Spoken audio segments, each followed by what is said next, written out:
Alright, good afternoon, exiles. I want to talk to you about being more serious about preparedness stuff. And I don't mean this rifle, body armor, full of magazines. This thing's so heavy, and I can barely get the buckles latched on it because I've gained weight since the last time I put it on there. And you don't really need cool guy giant knife. Handy for all kinds of tasks, but not really that necessary. Sidearm, good idea, but not super important. Like, all this stuff looks cool, and I got the woods behind me looking awesome for the thumbnail and the preview, but you don't really need most of this stuff. The knife's handy, having a sidearm, having the Glock around in case you get robbed at Walmart, that's also handy. But this thing's really heavy and awkward, and I can barely move around in it because I'm out of shape. So I need to get more serious about being prepared. One of the first things I need to do is get rid of this so it's easier to carry around this. There's three things in shooting, or a gunfight, that's most important: shoot, move, and communicate. I ain't doing too much of the moving.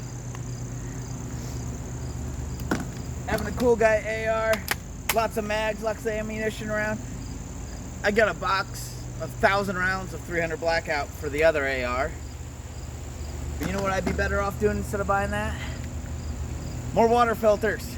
Buying a big Berkey water filter. And I'm not out in the middle of the woods doing this video. You might be able to hear the neighbor's lawnmower. I'm in town. That's something we need to work on. Another thing is turning this old shed, getting it cleaned up. We're gonna make that into a chicken coop. That needs to be done a lot more important than practicing shooting some more.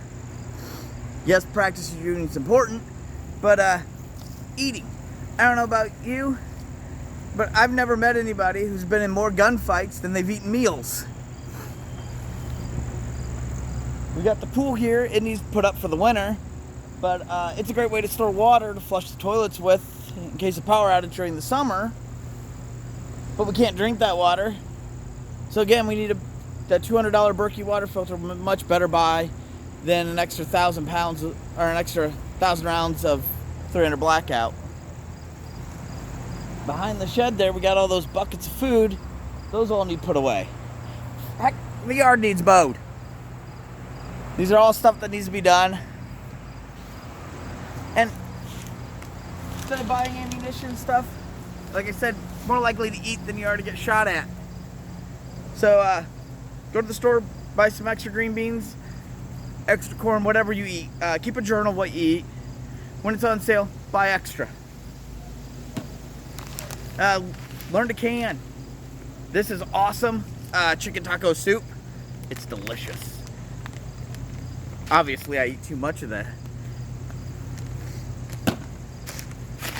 Even these are great. You just dump some boiling water in there, dump a can of chicken, whether it's home canned chicken or chicken you buy at Costco in the great big giant packages. You got a meal that can store forever. Not quite, but store a long time. Stuff like that's a lot more important. You gotta get our priorities straight. Me and Sarah have a list. I'll put the list in the description. And basically what I've done is I've chunked it out into levels of preparedness. Levels don't matter. I just made them up. But it's a way we can organize what needs done first in a nice organized manner, so we're not buying all the cool guy stuff and not having water filters and extra food stored up and being so out of shape you can't put on your plate carrier and grab your rifle and run down the block to help your neighbor. Because right now, if I had to run a couple blocks more in this, I'd be so worn out by the time I got there. I couldn't do anything about the bad guy. I'd be like, hold on, guy. Quit being a terrorist for a minute. Let me catch my breath. So we gotta be more prioritized and stuff. I'm gonna try to be more prioritized. Sarah's working on it with me. One of the things is like I said, the neighbor's right over there mowing his yard. One of the things is to get the house cleaned up, straightened up, and all the repairs that need to be made to the house done to it.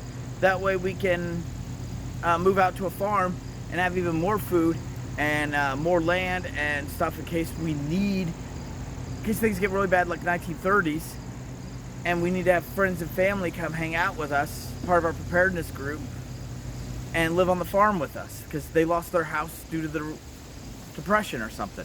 That happened a lot in the 1930s. Also something is have a group, a preparedness group. And I'm not talking about having a group of like ex-Navy SEALs.